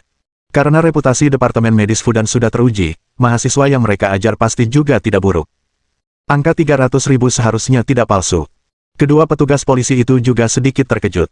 Mereka tidak menyangka akan terjadi hal seperti itu. Jika memang demikian, 2.000 yuan memang terlalu sedikit. Tuan, Nyonya, pasien sudah diperiksa. Mengingat situasinya, 2.000 yuan mungkin tidak cukup. Bagaimana kalau kalian bicarakan sendiri? Tidak ada yang perlu dinegosiasikan. Saya salah waktu bilang 100.000 yuan tadi. Kalau mereka tidak ganti rugi 300.000 yuan sekarang, masalah ini tidak akan selesai. Dia tidak memeriksanya dengan benar. Ibumu baik-baik saja, kata Li Chuhan. Saya ingin mengambil uang itu sekarang, tetapi sekarang saya tidak punya 1 sen pun. Omong kosong apa yang kau ucapkan? Pemuda ini mahasiswa pascasarjana Departemen Kedokteran Fudan. Apa kau meragukan standar dan kemampuannya? Tanya pemuda itu tanpa ampun. Itu bukan keraguan. Itu penyangkalan. Perkataan Li Chuan membuat semua orang yang hadir terdiam. Kualifikasi akademis pihak lain memang terlihat jelas, tetapi wanita ini sebenarnya menyangkal kemampuannya. Sekalipun tidak ingin kehilangan uang, ia harus memberikan alasan yang tepat, bukan? Nyonya, saya ingin Anda menghadapi masalah dengan positif, bukan melarikan diri. Aku tidak kabur. Aku sedang berdebat denganmu tentang ini. Tapi kamu kelihatan gak ngerti kedokteran sama sekali. Nggak kepikiran, kan, kalau menolak mahasiswa pasca sarjana dari Departemen Kedokteran Fudan. Li Chuan mengeluarkan ponselnya dan menemukan foto kartu izin kerjanya. Saya Li Chuan, Direktur Departemen Kardiologi di Rumah Sakit Huasan, institusi afiliasi Universitas Fudan. Di sebelah saya adalah rekan saya, Wakil Direktur Departemen Kardiologi. Apakah maksud Anda kami berdua tidak mampu menolak analisisnya? Dia sebenarnya Direktur Rumah Sakit Huasan. Setelah mengetahui identitas Li Chuan dan Lin Yi, semua orang yang hadir terkejut. Keduanya merupakan angka yang mengesankan. Mereka telah mencapai tingkat direktur, jadi standar mereka tentu jauh lebih baik daripada siswa ini. Dengan kata lain, mungkin ada kesalahan serius dalam diagnosisnya. Menyingkirkan teleponnya, Li Chuan menatap Chen Junlong dan berkata, "Setengah tahun yang lalu, saya bahkan memberikan kuliah kepada mahasiswa pasca sarjana Departemen Kedokteran. Saya merasa standar mereka sudah baik. Saya tidak menyangka mereka akan jatuh ke level seperti ini. Nanti, ketika mereka lulus, jangan bilang kalian mahasiswa Departemen Kedokteran Fudan. Jangan mempermalukan universitas." Petik 2. Ekspresi Chen Junlong sangat buruk. Dia hanya berkeliaran dan malah bertemu dua orang penting. Bukankah dia terlalu sial? Setelah mengetahui identitas Lin Yi dan Li Chuan, polisi menjadi serius. "Direktur Li, apakah Anda yakin wanita tua ini baik-baik saja?" Sebelum Li Chuan bisa menyelesaikan perkataannya, Lin Yi menyela dari samping. Mata indah Li Chuan berkilat seolah bertanya pada Lin Yi apa yang sedang terjadi. "Kami berdua hanya memberikan penilaian awal berdasarkan apa yang kami lihat. Kami harus melakukan pemeriksaan fisik terlebih dahulu." Lin Yi membungkuk dan menatap wanita tua itu, lalu mencubitnya lagi. Kelihatannya tidak bagus. "Ada apa?" Lin Yi menyentuh dagunya dan berkata. "Kakinya lumpuh akibat benturan. Dia harus segera dibawa ke rumah sakit untuk diamputasi." "Apakah seserius itu?" Setelah mengetahui identitas Lin Yi, semua orang mempercayai kata-katanya tanpa keraguan. Namun, mereka tidak pernah menyangka cederanya akan begitu serius. "Ini memang sangat serius. Kita harus mulai dari leher ke bawah. Baru setelah itu kita bisa yakin dia akan selamat. Kalau tidak, nasibnya sudah ditentukan. Amputasi dari leher ke bawah. Bukankah itu akan membunuhnya?" "Direktur Lin, berhentilah bercanda," kata polisi pria itu. "Tapi apakah Anda benar-benar membutuhkan amputasi?" "Tentu saja, lihat kondisinya saat ini. Dia bahkan tidak bisa bergerak. Jika kita tidak mengamputasinya, semua meridian di tubuhnya akan mati. Konsekuensinya pasti akan lebih buruk." Kedua polisi itu melihat wanita tua yang tergeletak di tanah dan berkata, "Nyonya tua, Anda tidak bisa bergerak, kan? Kami akan menelepon 120 sekarang dan meminta rumah sakit untuk mengoperasi Anda. Tapi jangan khawatir, mereka yang bertanggung jawab atas masalah ini. Mereka pasti akan menyediakan biaya operasinya. Anda tidak perlu membayar sepeser pun." Wanita tua itu dan putranya tercengang. "Bahkan jika Anda membayar biaya pengobatan, Anda tidak dapat mengamputasi kakinya." "Tidak, tidak perlu." Pemuda itu mendukung ibunya dan berkata, "Kaki ibuku lumayan bagus. Lihat betapa lincahnya dia. Pasti baik-baik saja. Nggak perlu telepon 120. Apakah kamu yakin kamu baik-baik saja?" "Aku baik-baik saja. Kurasa mereka tidak memukulku tadi. Ibuku jatuh sendirian, jadi mari kita lupakan masalah ini. Karena kamu bilang tidak apa-apa, mari kita lupakan saja. Ya. Tidak ada yang lain. Kami pergi dulu." Mereka berdua begitu ketakutan hingga dahi mereka berkeringat dingin. Mereka pergi dengan sedih, tetapi pada saat ini, mereka mendengar suara Lin Yi. "Ini belum berakhir. Kenapa kalian berdua pergi?" Pemuda itu menatap Lin Yi. "Kamu tidak perlu membayar lagi. Apa lagi yang kamu inginkan? Direktur Li dan saya baru saja melakukan pemeriksaan lengkap pada ibumu. Bukankah seharusnya Anda membayar biaya pendaftaran terlebih dahulu?" "Biaya pendaftaran?" Pemuda itu tercengang. "Apa hubungannya ini dengan biaya pendaftaran? Kenapa? Kamu tidak perlu mendaftar di rumah sakit. Kamu tahu betapa sulitnya mendaftar dengan Direktur Li sekarang. Daftar tunggunya sudah panjang sampai minggu depan, dan sekarang dia merawatmu di sini, tapi kamu bahkan tidak mau membayar biaya pendaftaran. Ini benar-benar rumit." Pemuda itu terdiam. "Bisakah aku bersumpah? Pak Polisi, ada orang yang tidak mau membayar perawatan yang diterima. Apakah ilegal bagi mereka untuk pergi begitu saja?" "Tentu saja itu ilegal. Karena mereka tahu bahwa keduanya adalah penipu, polisi tidak memiliki kesan yang baik terhadap ibu dan anak itu, dan dengan demikian bekerja sama dengan Lin Yi. Petugas polisi sudah bicara. Kalian berdua boleh melakukan apapun yang kalian mau. Kalau tidak mau membayar, kalian bisa ikut tur 7 hari di pusat penahanan. Kedengarannya seru sekali. Tidak, tidak, tidak. Kita bicarakan baik-baik. Berapa biaya pendaftarannya? Kita bayar sekarang. Biaya pendaftaran saya 84 yuan, dan Direktur Li 146 yuan. Totalnya 230 yuan. WeChat atau Alipay? Kau benar-benar bercanda. Pemuda itu tak tahan lagi dan meledak. Ia mengepalkan tinjunya dan meraung. Saya memilih WeChat. Bab 487. Tidak bisakah kita bersama? Begitulah caranya.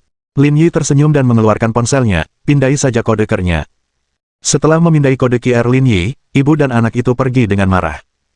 Pagi harinya, ia mempertaruhkan nyawanya dan memeras 200 yuan. Ia pikir ia bisa mengerjakan pekerjaan besar di sore hari, tetapi ia tidak menyangka akan kehilangan 30 yuan. Itu benar-benar distorsi sifat manusia dan hilangnya moral. Bagaimana dengan siswa ini? Lin Yi menatap Chen Junlong. Laporkan saja ke kepala sekolah nanti. Soal bagaimana mereka akan menanganinya, kita serahkan saja pada pihak sekolah. Mereka berdua pergi dan mengabaikan Chen Junlong. Namun, dia yakin bahwa kehidupan sekolahnya tidak akan mudah di masa mendatang. Dengan kepribadian Li Chuhan yang dingin, jika dia bertemu dengannya lagi, dia mungkin tidak akan mengungkit masalah itu.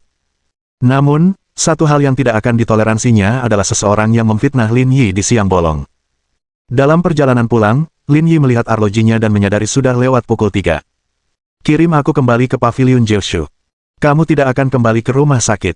Aku sudah membuang banyak waktu tadi, jadi aku tidak akan kembali, kata Lin Yi, kamu bisa mengendarai mobilku. Kalau begitu aku akan menjemputmu besok. Tidak perlu. Aku masih punya mobil di rumah. Kamu tidak perlu repot-repot. Setelah mengirim Lin Yi kembali ke paviliun Jiushu, Li Chuhan pergi. Karena Li Chuhan telah membelikannya 2 set pakaian, Lin Yi mengenakan 1 set dan pergi menjemput Liang Ruoxu. Pukul 4 sore, ponsel Lin Yi berdering tepat waktu. Ternyata Liang Ruoxu. Apakah kamu mengendarai Rolls-Royce? Benar. Bukankah aku harus lebih formal saat menjemput si cantik Liang? Cepat suruh mereka pergi, kata Liang Ruoxu gugup. Kalau rekan-rekan di departemenku melihat ini, apa kata mereka? Terus kenapa? Apa wali kota Liang nggak bisa cari pacar yang tampan dan kaya? Walaupun aku sangat luar biasa dan kamu nggak pantas buatku, selama kamu kerja keras, kamu masih bisa mengimbangiku. Jangan ngomong sembarangan. Menjauhlah dan jangan berhenti tepat di pintu masuk. Lin Yi menutup telepon tanpa berkata apa-apa. Ia melihat Liang Ruoxu keluar dari mobil melalui jendela. Pada saat yang sama, sebuah Audi A8 diparkir sekitar 20 meter di belakang mobil Lin Yi. Di kursi pengemudi duduk seorang wanita bergaun panjang dan berkacamata hitam coklat. Ketika dia memiringkan kepalanya untuk melihat keluar, orang bisa melihat sepasang mata indah berbentuk almond di bawah kacamata hitamnya. Orang ini adalah Shen Sui. Setelah keluar dari mobil, tatapan Lin Yi tertuju pada Liang Ruoxu saat dia melambaikan tangannya. Sayang, masuk mobil. Aku akan mengajakmu makan malam dengan cahaya lilin malam ini. Mendengar teriakan Lin Yi, Liang Ruoxu menghirup udara dingin karena malu. Dia cepat-cepat mengambil tasnya dan menutupi wajahnya. Sungguh memalukan.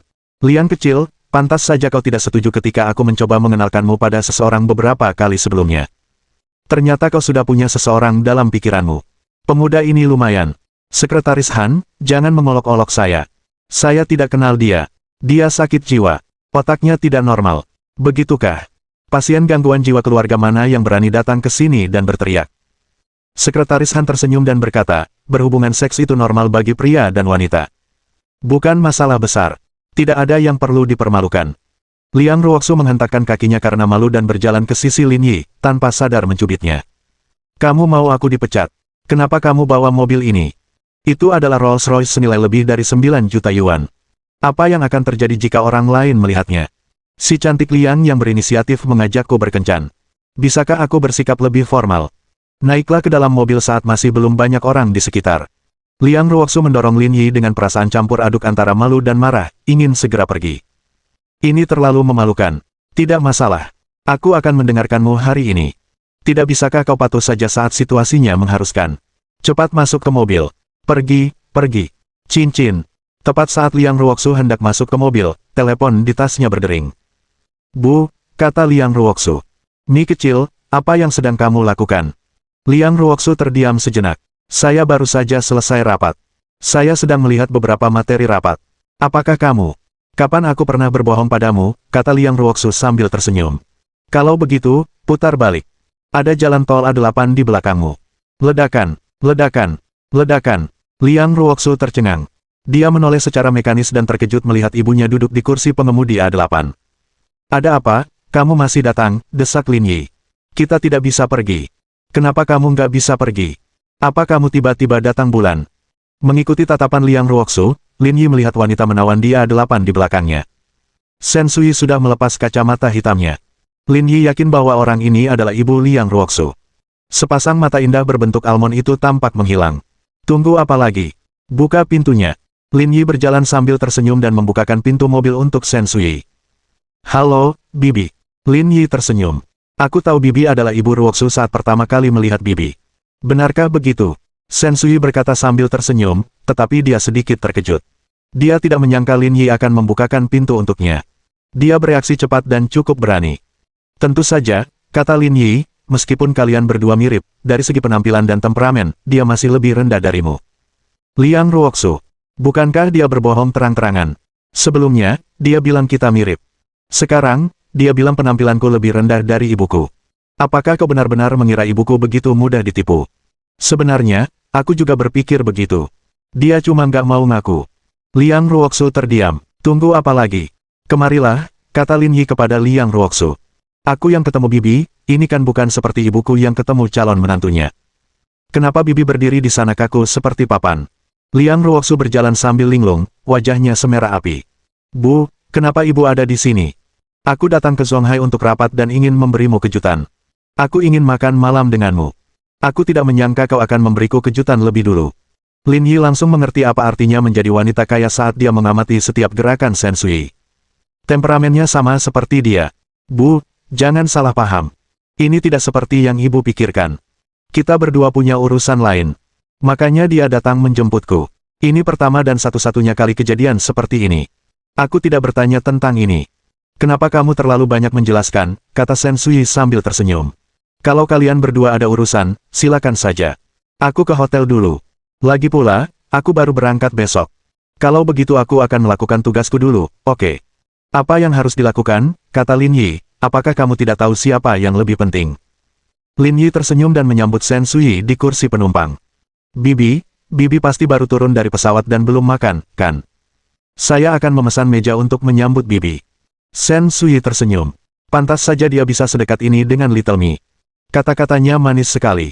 Lagi pula, penampilannya lumayan. Dia seharusnya bisa lulus ujian ibu mertuanya. Jangan khawatirkan aku. Kalian lanjutkan saja. Apa yang lebih penting darimu? Suruh mereka minggir. Ayo makan dulu. Shen Sui tersenyum dan menatap Liang Ruoxu. Bolehkah? Biar saya telepon dan tunda rapatnya. Bukan masalah besar untuk menunda pertemuan hari ini, tetapi Liang Ruoxu merasa terlalu malu untuk menghadapi siapapun saat ini. Sekarang setelah ibunya mengetahui hal ini, kakek nenek dan ayahnya juga akan mengetahuinya dalam beberapa hari. Apakah ini benar-benar terjadi? Itu terlalu memalukan. Kalau saja dia tahu lebih awal, dia tidak akan meminta pria itu menjemputnya hari ini. Bibi, ayo kita masuk ke mobil dan makan dulu. Kalau ada yang perlu dibicarakan, kita bicara sambil makan. Kalau begitu aku akan mengikuti tuan rumah. Shen Sui mengangguk dan setuju. Mereka bertiga masuk ke mobil dan melaju menuju Hotel Peninsula. Dalam perjalanan, Shen Sui duduk di kursi penumpang depan sementara Liang Ruoxu duduk di belakang. Ia merasa pengaturan ini agak aneh. Secara logika, ibunya seharusnya duduk di barisan belakang bersamanya. Dalam perjalanan, selain mengobrol dengan Shen Sui, Lin Yi juga menelepon Wang Tianlong terlebih dahulu dan memintanya untuk menyiapkan meja. Setibanya di hotel, Liang Ruoxu melihat seluruh staf hotel berdiri dalam dua baris di pintu masuk. Bahkan ada karpet merah yang digelar di bawahnya. Mereka seperti selebriti yang berjalan di karpet merah. Bukankah Lin Yi agak berlebihan? Waktu aku datang ke sini, aku sendiri nggak pernah diperlakukan kayak gitu. Apa maksudnya ini? Lin Yi sangat puas dengan kemewahan Wang Tianlong dan menyambut Shen Sui masuk. Sedangkan Liang Ruoxu, dia akan membiarkannya mengurus dirinya sendiri. Melihat mereka bertiga memasuki hotel, asisten manajer berdiri di samping Wang Tianlong dan berbisik. Manajer Wang, Presiden Lin benar-benar bertingkah seperti itu. Sepertinya dia tidak sedang mencoba merayu wanita. Dia sedang menyambut tamu penting. Belum tentu, kata Wang Tianlong dengan iri. Kenapa kamu bilang begitu? Tanya asisten manajer itu. Melihat hubungan kedua wanita itu, mereka tampak seperti ibu dan anak. Aku tahu. Apa dia tidak bisa menikmatinya bersama? Bab 488. Bibi, aku tidak ingin berjuang lagi. Mereka bertiga memasuki ruang privat. Meja penuh dengan hidangan yang memukau. Sensui dan Liang Ruoxu saling bertukar pandang. Hidangan di meja semuanya adalah hidangan terkenal bercita rasa Yanjing. Dari sini, jelaslah bahwa Lin Yi memperhatikan detail. Sebenarnya, aku datang ke Zonghai kali ini untuk rapat dan juga untuk mengunjungi Little Mi. Aku tidak menyangka akan bertemu kalian berdua. Aku sudah membuatmu menghabiskan begitu banyak uang hari ini. Biaya macam apa ini? Tentu saja, kita bisa makan di restoran kita sendiri kapanpun kita mau, kata Lin Yi. Nanti kalau Bibi datang untuk urusan bisnis, tinggallah di sini. Aku akan pesankan kamar presidential suite untukmu saja. Hanya kamu yang boleh menginap di sana. Tidak perlu terlalu sopan. Aku jarang ke Zonghai. Lagi pula, Little Mi punya rumah di sini. Aku bisa tinggal di rumahnya. Liang Ruoxu memutar matanya ke arah Lin Yi, merasa sedikit sombong. Sanjungannya gagal, kan? Ibuku tidak akan percaya begitu saja. Petik 1. Oke, kamu bisa tinggal di rumahnya. Aku pulang saja. Suasana di ruang privat itu agak aneh. Sensui mengamati putrinya dan merasa bahwa segala sesuatunya tidak sesederhana itu. Dia baru berada di Zonghai selama 2 bulan, tetapi hubungan mereka sudah berkembang sejauh ini. Mungkinkah mereka sudah saling kenal sejak awal? Apakah yang seharusnya terjadi sudah terjadi? Apakah dia akan memberinya seorang cucu terlebih dahulu? Di seluruh Huaxia, hanya ada sedikit wanita yang dapat dibandingkan dengan Sensui dalam hal status. Meski begitu, dia masih mempertahankan ciri-ciri wanita biasa. Gosip, paranoia, dan dugaan. Hanya dengan satu kalimat, Lin Yi membuatnya membayangkan sebuah drama modern berisi 80 episode. Oleh karena itu, dalam beberapa hal, Sensui tidak berbeda dari ibu biasa lainnya. Lin Yi, omong kosong apa yang kau ucapkan? Liang Ruoxu cemberut. Jangan hancurkan reputasiku. Aku, Liang Ruoxu, bukan orang seperti itu. Aku cuma bilang dia boleh tinggal di rumahmu. Aku tidak salah bicara. Bagaimana bisa reputasimu hancur? Apa aku tidak boleh pulang sendiri? Kau terlalu mendominasi. Baiklah, berhenti berdebat, kata Sensui. Kamu sudah dewasa. Kenapa kamu tidak bisa tetap tenang? Biasanya, Liang Ruoxu tidak seperti ini. Dengan Sensui di dekatnya, ia tidak bisa mengendalikan sisi kekanak-kanakannya. Lil Yi, kudengar kamu sedang mengembangkan mesin fotolitografi, tanya Sensui sambil makan. Ya, Lin Yi mengangguk dan tidak menyembunyikan apapun. Hal semacam ini dapat dibicarakan secara terbuka. Apakah Anda mengalami kesulitan, seperti dana? Saya bisa berinvestasi untuk Anda.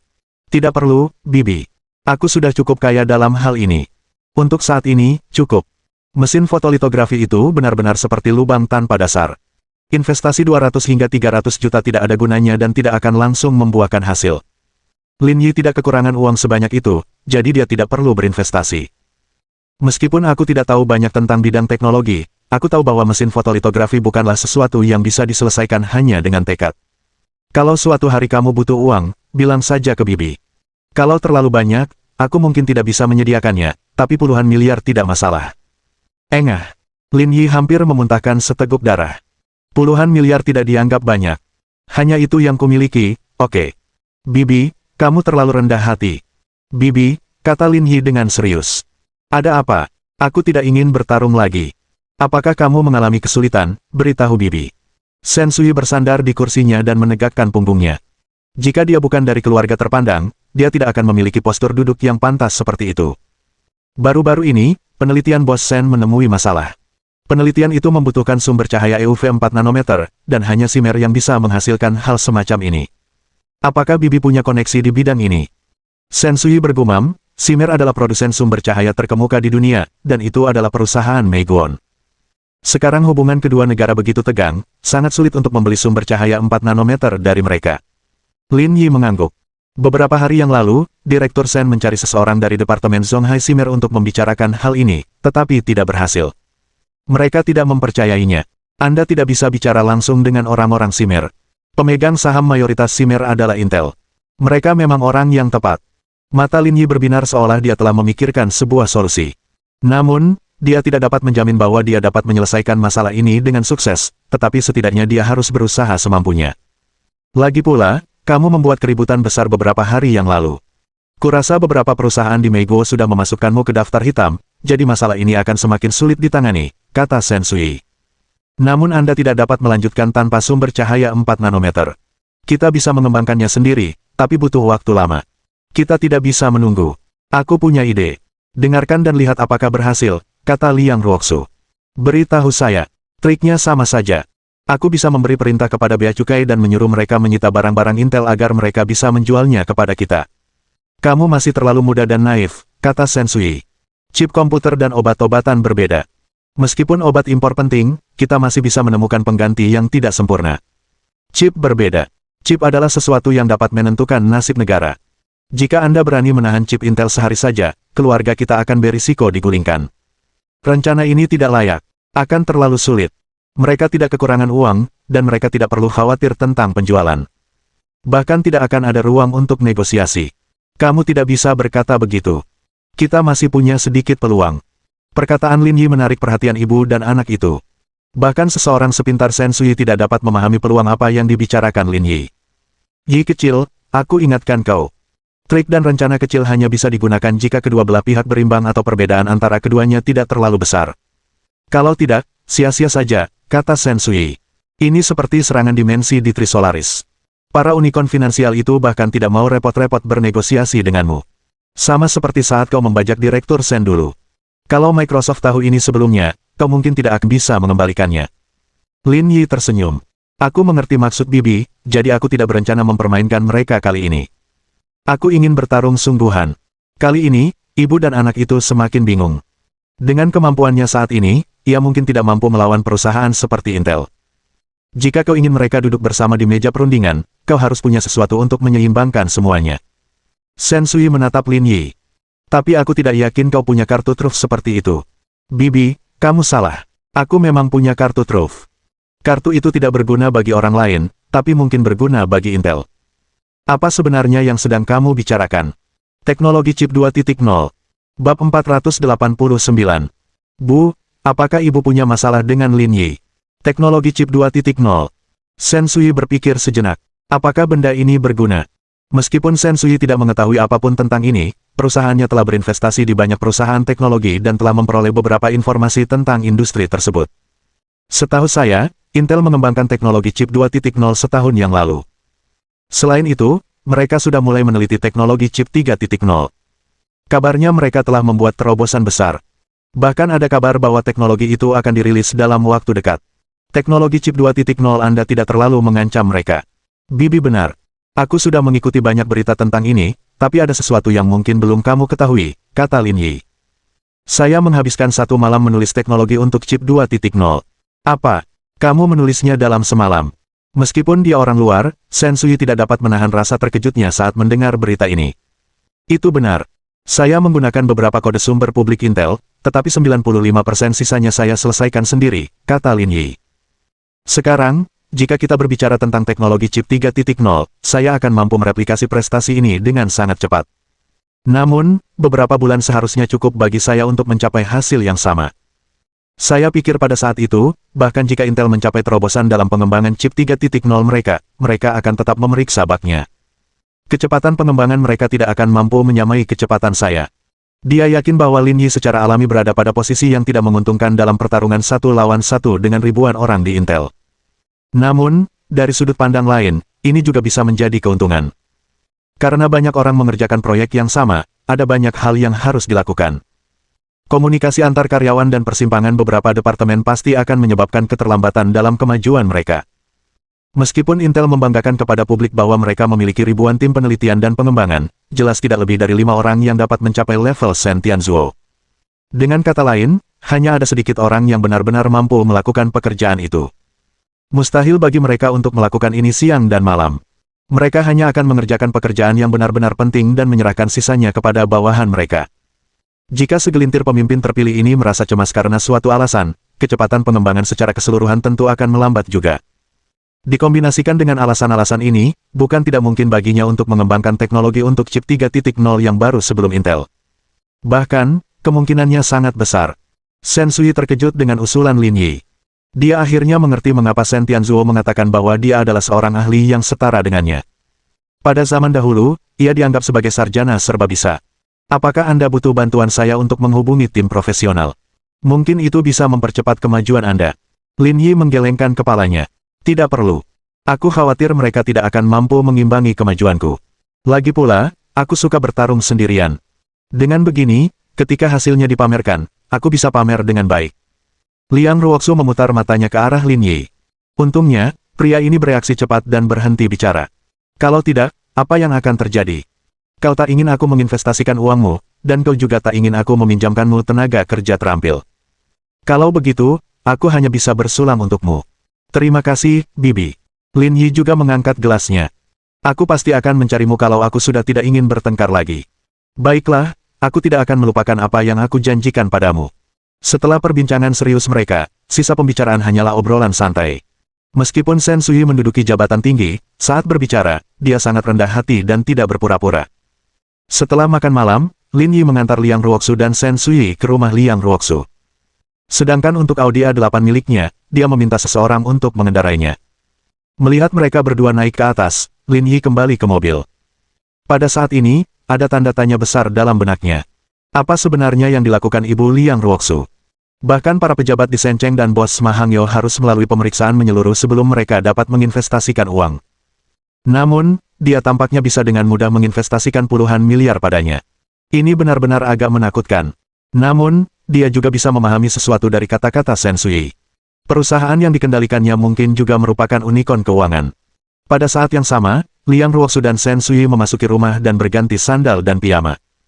Bu, kenapa ibu tidak bilang kalau ibu akan datang? Ini tidak akan terjadi kalau aku sudah diberitahu. Kamu masih berani bilang begitu, kata Shen Sui. Kamu pikir aku mau jadi orang ketiga? Bukankah kau masih bergabung dengan kami? Jangan bilang kau datang ke sini untuk menemui Lin Yi, kata Liang Ruoxu. Sebenarnya tidak ada apa-apa di antara kami berdua. Kami hanya sangat dekat, dan dia juga banyak membantuku. Tapi dia mengendarai Rolls-Royce senilai lebih dari 9 juta yuan untuk menjemputmu, dan kalian berdua masih bermesraan di pintu masuk halaman. Kalau aku tidak muncul, berita ini pasti sudah sampai ke telinga orang-orang yang berniat jahat. Berita ini juga akan memengaruhimu. Liang Ruoxu memeluk pinggang Shen Sui seperti anak kecil. Tapi bukankah bos Shen muncul? Sekarang, kita tidak perlu khawatir orang lain bergosip. Tepat sekali. Kalian berdua, hati-hati di masa depan. Ini masalah yang sangat sensitif. Jangan khawatir, hubungan kita memang tidak seperti yang kau bayangkan, kata Liang Ruoxu sambil mengurai rambutnya. Dia ingin membangun sekolah harapan di kota Beiqiao, Yangcheng. Dia juga ingin membangun jalan untuk mereka. Saya membantunya mendapatkan dana pendukung, jadi saya memintanya untuk menjemput saya. Dia ingin membangun sekolah. Ya, dia selalu beramal, tapi dia sangat tertutup dan tidak pernah mempublikasikannya. Mungkin ini ada hubungannya dengan pengalaman masa lalunya. Liang Ruoxu mengangkat bahu. Tapi aku tidak akan banyak bicara tentang pengalaman-pengalaman itu, karena aku yakin kalian semua sudah tahu. Kecerdasan keluarga Liang tidak bisa diremehkan. Mereka tahu sebagian besar informasi dasar, bahkan jika orang lain tidak mengatakannya secara eksplisit. Kenyataannya, keluarga Liang tidak pernah secara khusus menyelidiki Lin Yi. Banyak informasi datang dari Yang Guangxia dan Chen Yan. Saya mengerti. Jadi, apapun alasannya, aku punya alasan untuk melakukan ini, kata Liang Ruoxu. Kebetulan, hari ini adalah hari kita seharusnya membahas dana bantuan. Kebetulan, dia datang menjemputku dan kamu kebetulan melihatnya. Omong kosong, kata Shen Sui. Apa kau kekurangan mobil? Sekalipun mobilmu rusak, asal kau memberitahu mereka, akan ada banyak orang di bawah sana yang akan datang untuk menjadi sopirmu. Kenapa kau harus memintanya datang? Kau pikir kau bisa menipuku dengan pikiran picikmu itu? Liang Ruoxu berhenti bicara. Ia seperti anak anjing yang ketakutan, sangat berbeda dari dirinya yang biasanya dominan. Alasan mengapa dia seperti ini adalah karena orang yang dia ajak bicara. Di hadapan wanita ini, dia tidak berani berpura-pura. Meskipun dia sudah berbisnis selama bertahun-tahun, seseorang pernah berkata di masa mudanya bahwa jika nona muda tertua di keluarga Liang ini berhenti berbisnis dan terjun ke dunia politik, minimal dia akan menjadi menteri. Dibandingkan dengan wanita di depannya, Liang Ruoxu hampir sepenuhnya kalah kelas. Yang paling menyebalkan adalah dia bahkan tidak bisa menjamin bahwa dia akan menang dalam hal bentuk tubuh dan penampilan. Satu-satunya keuntungan yang tersisa adalah usianya. Memang lebih seru nongkrong sama dia. Kebetulan aku juga lagi sendirian. Aku mau selesain urusanku dulu, terus makan bareng. Lagi pula, dia udah banyak bantuin aku. Kurasa kau hanya bernafsu. Shen Sui pergi ke kamar mandi, mengambil masker wajah dari Liang Ruoxu, dan dengan terampil memasangnya di wajahnya. Fokuslah lebih banyak pada pekerjaanmu dan raih lebih banyak prestasi agar kamu bisa kembali ke Yanjing di masa depan. Liang Ruoxu, yang berada di depan wastafel, tiba-tiba berhenti dan menatap ibunya di cermin. Bu, apakah kamu punya masalah dengan Lin Yi? Bab 490. Kejutan dari ayahmu. Shen Sui masih fokus pada masker pelembabnya dan tidak menghentikan apa yang sedang dilakukannya. Kenapa kamu bertanya? Hanya firasat, jawab Liang Ruoxu sederhana. Liang Ruoxu curiga terhadap sikap ibunya terhadap masalah ini sejak mereka pertama kali pulang. Dia pasti akan bertanya tentang hubungannya dengan Lin Yi. Kalau tidak, dia tidak akan dengan santai menawarkan untuk menginvestasikan puluhan miliar padanya di meja makan. Dari sudut pandang berbeda, ini adalah pernyataan niat. Namun, sekembalinya, ibunya justru bersikap tenang. Ternyata ini bukan yang ia duga. Kalau saja ayah dan kakeknya ada di sini, mereka pasti akan menghujaninya dengan pertanyaan. Sebenarnya, tidak apa-apa. Aku merasa kalian berdua tidak cocok. Shen Sui tidak membuatnya penasaran dan mengungkapkan apa yang ada di pikirannya. Liang Ruoxu tiba-tiba merasa sedikit tidak nyaman, tetapi dia tidak menunjukkannya di wajahnya. Dia mengeluarkan masker wajah dan mengaplikasikannya di samping ibunya. Kita bahkan gak serumah. Apa pentingnya kita cocok atau tidak? Baguslah kalian tidak bersama, kata Shen Sui. Sebagai teman, Lin Yi orang yang baik. Saya juga sangat menghormatinya. Kalau tidak, saya tidak akan menawarkan untuk berinvestasi padanya. Meskipun kita tidak bersama, aku cukup penasaran kenapa kamu menolaknya. Liang Ruoxu memasang masker ke wajahnya dan membuang sampah ke dalam ember. Sebenarnya, Lin Yi memang orang baik. Selain sedikit tidak masuk akal, tidak ada yang salah dengannya. Liang Ruoxu tidak mengerti hal ini. Ia kaya, tampan, bertanggung jawab, dan bertanggung jawab. Ibu mertua manapun pasti menginginkan menantu laki-laki seperti itu. Bahkan dia akan sangat puas jika dia memiliki seorang anak perempuan dan mendapatkan menantu seperti itu di masa depan. Orang seperti dia sama sekali tidak memikirkan wanita dan keluarga. Jadi aku tidak ingin kamu menikah dengan orang seperti itu. Shen Sui menyuarakan pikirannya dan berkata, nanti kalau kamu sudah punya suami, ikuti saja standar ayahmu. Tampan itu percuma. Terlalu pintar juga percuma. Lebih baik kalau cowoknya sejujur ayahmu. Maksudmu dia akan memfokuskan hidupnya pada karirnya dan mengabaikan keluarganya. Itulah intinya, kata Shen Sui. Orang seperti itu memang ditakdirkan untuk tidak menjadi orang biasa-biasa saja, tetapi justru karena itulah nasibnya akan berada di antara dua ekstrim. Dua ekstrim yang mana? Entah dia menginjak-injak dunia di bawah kakinya atau dia terinjak sampai mati olehnya. Sesederhana itu. Liang Ruoxu tiba-tiba terdiam. Dulu, ia selalu merasa tidak bisa melihat masa depan Lin Yi dengan jelas. Setelah apa yang dikatakan ibunya, mungkin ini benar. Lin Yi memang orang seperti itu. Dia tidak akan pernah membiarkan dirinya terpuruk dalam hal biasa-biasa saja. Itu tidak ada hubungannya denganku. Aku hanya teman. Itu yang terbaik. Aku tidak akan mengatakan apa-apa lagi. Ibu dan anak itu bersandar di sofa dan tidak melanjutkan percakapan. Mereka malah menyalakan televisi dan mengobrol tentang kehidupan sehari-hari mereka. Setengah jam kemudian, Shen Sui melepas maskernya. Baiklah, tidurlah lebih awal. Bangun pagi besok dan ikut aku ke rumah sakit untuk menjenguk Tuan Tuayang. Setelah membuang maskernya, ibu dan anak itu berjalan menuju kamar mereka. Namun, saat Shen Sui membuka pintu, Liang Ruoxu menghentikannya dari belakang. Bu, ibu bilang masa depan Lin Yi mungkin akan seperti dua ekstrim. Apakah ibu berasumsi begitu saja, atau pernah bertemu orang seperti itu? Kamu nggak percaya? Apa ibu pernah menyakitimu? Tidak, aku hanya bertanya. Menatap mata putrinya, Shen Sui menelan kata-kata yang awalnya ingin diucapkannya dan mengubah nadanya. Saya memiliki. Jadi begitu. Tidurlah lagi. Kamu harus bangun pagi besok. Ibu dan anak itu kembali ke kamar masing-masing. Shen Sui berbaring di tempat tidur dan berusaha keras untuk tidur. Debaran di hatinya tak kunjung reda untuk waktu yang lama. Sejak pertama kali melihat Lin Yi, dia menyadari kalau dia benar-benar mirip dengan pria itu. Namun, masih ada beberapa perbedaan di antara keduanya. Di sudut matanya, tampak kelembutan wanita itu. Shen Sui mendesah dan tersenyum merendahkan diri sambil bergumam pada dirinya sendiri. Harusnya dianggap ekstrim jika seorang wanita hidup seperti itu. Keesokan paginya, Lin Yi naik taksi ke rumah sakit. Saudara Lin, nanti akan ada operasi. Semua rekam medis ada di meja Anda. Silakan lihat dulu. Direktur Li bilang operasinya akan dimulai pukul 9.30, kata Qiao Xin. Lin Yi merasa tidak perlu keluar lagi. Ia cukup mengikuti licuhan untuk operasi setiap hari dan menyelesaikan misi dengan mudah. Bukankah ini orang tua dari kamar 801?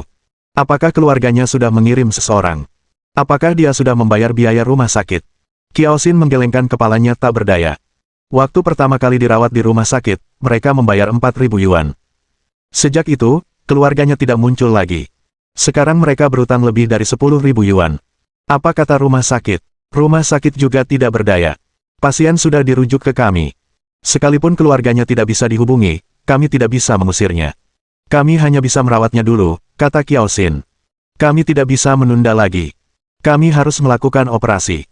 Bukankah Anda meminta pasien untuk menghubungi keluarganya? Sudah, tapi orang tua itu terus berpura-pura bodoh, keluh Kiao Xin. Begitu saya memintanya menghubungi keluarga, dia bilang jantungnya sedang tidak enak badan. Saya tidak bisa berbuat apa-apa. Apa-apaan ini? Lin Yi mengumpat, kemana Direktur Li pergi? Aku akan bertanya padanya apa yang terjadi. Dia pergi ke unit gawat darurat tadi, kata Kiao Xin. Dia akan kembali saat operasi dimulai. Ayo pergi ke unit gawat darurat. Lin Yi merasa seperti pengangguran yang bisa pergi kemanapun ia mau. Rumah sakit hampir menjadi rumahnya. Setibanya di unit gawat darurat, mereka berdua bertemu Li Chuhan di lorong. Li Chuhan tidak sedang merawat siapapun, melainkan sedang mengajari dua dokter muda. Beri jalan, beri jalan. Begitu mereka berdua tiba di unit gawat darurat, mereka melihat dokter gawat darurat berteriak. Lin Yi melihat dua dokter pria menggendong seorang gadis berusia 5 atau 6 tahun. Tubuhnya berlumuran darah saat mereka bergegas ke unit gawat darurat. Di belakang mereka ada seorang wanita parubaya yang tampaknya adalah ibu dari anak tersebut. Dia juga terluka, tetapi karena dia sudah dewasa, nyawanya tidak dalam bahaya.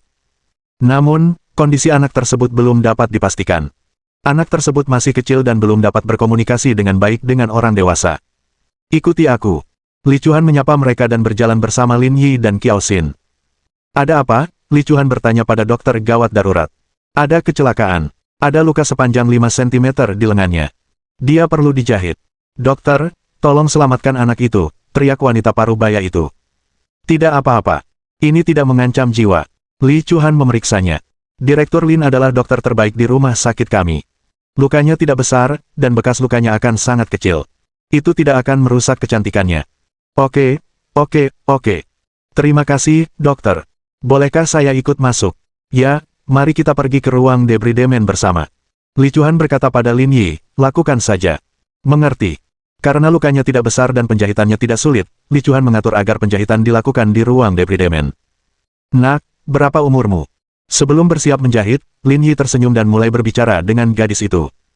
Ia ingin menurunkan pertahanan mental gadis kecil itu.